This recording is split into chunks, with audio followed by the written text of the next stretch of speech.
When people think of HEMI, they picture the mighty 426, the massive engine that ruled the drag strip. But few know that all that glory started with a far more modest name, the 331 FirePower HEMI, Chrysler's very first HEMI engine. This wasn't just an engine, it was a historical milestone. With its revolutionary hemispherical combustion chamber, the 331 laid the foundation for the entire HEMI lineup that followed. The 354, 392, and eventually the legendary 426. Yet despite its pioneering role, the 331 FirePower faded into obscurity. It never appeared during the golden era of muscle cars and was never celebrated in pop culture. But without it, the HEMI legacy would not exist.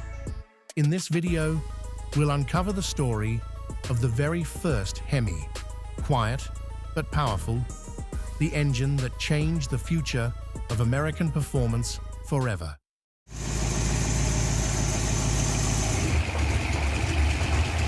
In the late 1940s, the American car market was booming after World War II.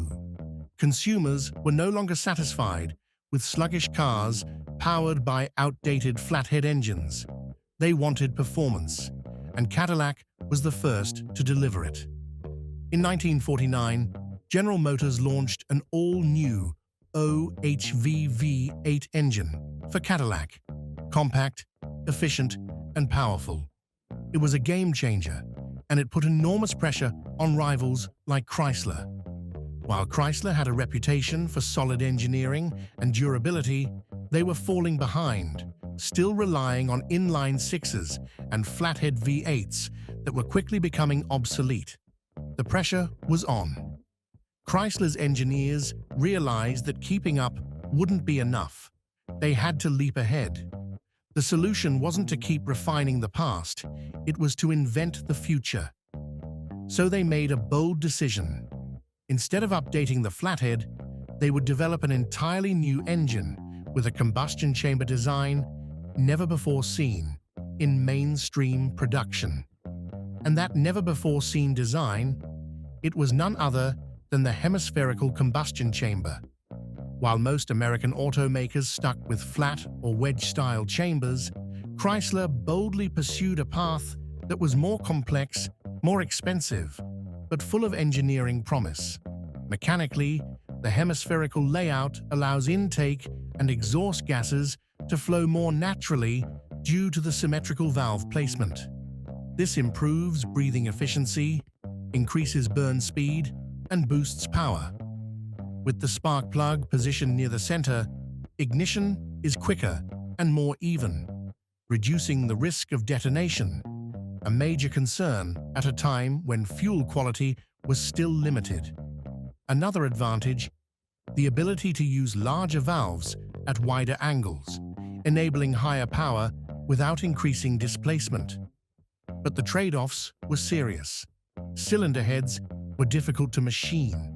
The rocker arm system had to be specially engineered, and manufacturing costs skyrocketed. Chrysler understood all of this, but instead of shying away, they leaned in, because they believed the performance gains were worth the challenge. Thanks to this bold decision, Chrysler created one of the most advanced engines of the early post-war era, the 331 FirePower HEMI. This wasn't just a new engine, it was a completely different mechanical ecosystem.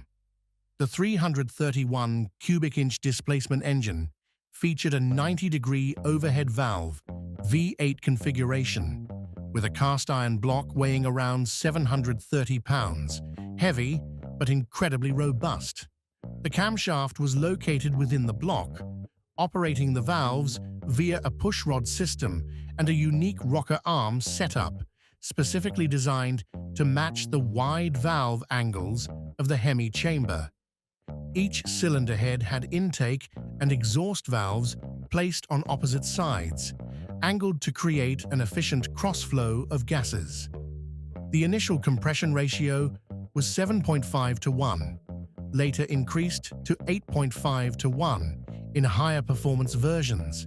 Carburetors were either 2-barrel or 4-barrel units depending on the application, allowing power output to range from 180 to 250 horsepower, an impressive figure for the early 1950s.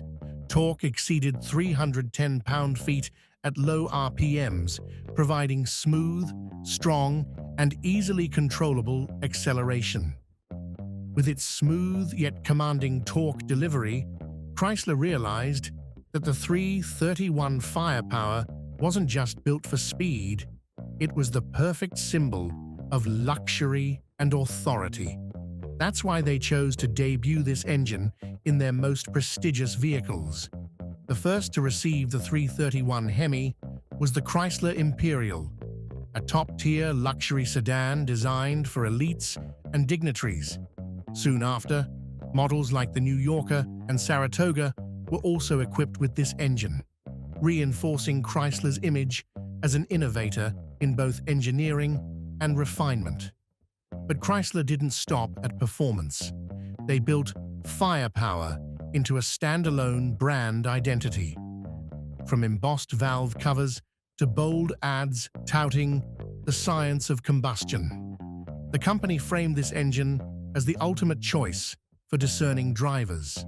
With FirePower, driving was no longer just about transportation. It was about commanding a mechanical masterpiece where engineering excellence met elegance. And so, the 331st FirePower began a new journey, leaving leather-trimmed cabins behind and stepping onto the world's racetracks, where performance was the true measure of greatness.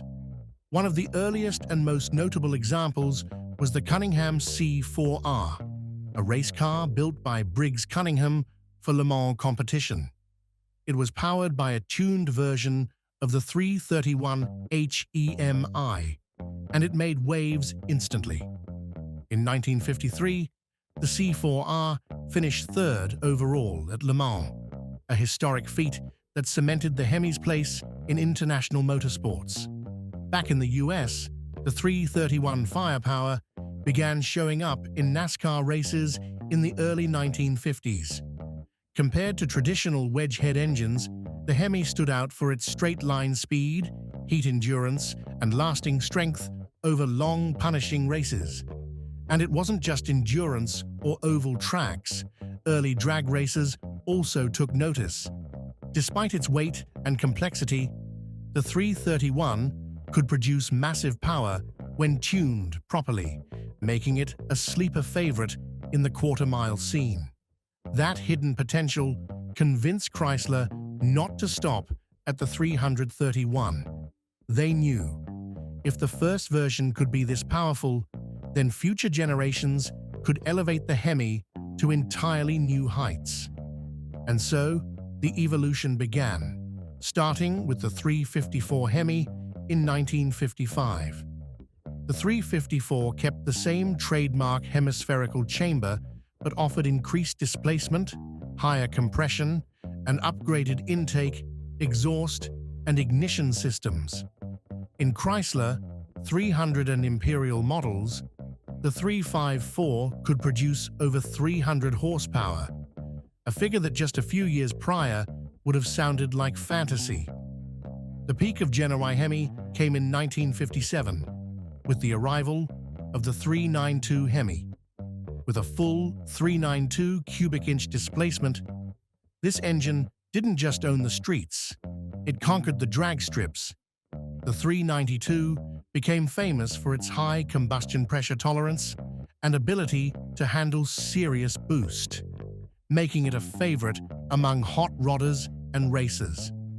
Although the 331 FirePower was a marvel of engineering, it wasn't without flaws, especially when its advanced technology arrived in a market that wasn't quite ready for such mechanical complexity. First was the weight. With a thick cast-iron block and intricately designed cylinder heads, the 331 HEMI tipped the scales at around 730 pounds, significantly heavier than contemporary wedge or flathead engines. This affected weight distribution and made it nearly impossible to install in smaller vehicles. Second was the mechanical complexity. The angled valve layout, unique rocker arm system, and hemispherical chamber required advanced machining and precision assembly. This not only drove up production costs, but also made maintenance and repairs more challenging, especially for mechanics unfamiliar with HEMI architecture. Third was the cost of production. Compared to conventional wedgehead engines, the 331 was significantly more expensive to build. In a US auto industry moving rapidly toward mass production and cost efficiency, scaling up a sophisticated engine like the HEMI posed a serious economic challenge. And so, despite its pioneering status, the 331 eventually had to step aside as market trends shifted. And once it quietly stepped off the stage, the 331 FirePower slowly faded into obscurity, not because it lacked merit, but because it never had the chance to become a public icon. It was the foundation, but never stood in the spotlight. First, the 331 arrived before the muscle car era. It powered luxury sedans, not speed legends like the Charger or Barracuda.